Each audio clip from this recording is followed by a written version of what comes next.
Guys നമ്മൾ ഡ്യൂക്കിൻ്റെ bake tyre മാറാൻ സമയമായി. അപ്പോൾ അതിന് വേണ്ടിയിട്ട് ഞാൻ പുതിയൊരു ടയർ ഞാൻ എടുത്തിട്ടുണ്ട്. ഞാൻ എടുത്തേക്കുന്ന ടോർബ്ലോക്കിൽ നിന്നാണ് ഈ ഒരു ടയർ എടുത്തേക്കുന്നത്. TVSൻ്റെ റോട്ടോക്ക് എന്ന് പറഞ്ഞ ബ്രാൻഡിൻ്റെ ടയറാണ് ഞാൻ ഇപ്പോൾ എടുത്തേക്കുന്നത്.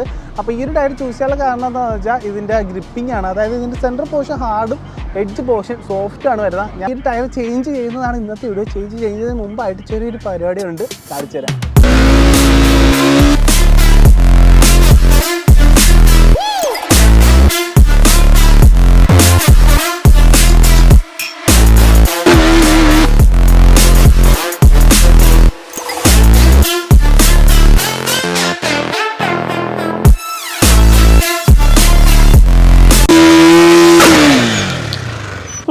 വെടിയിട്ട് ടയർ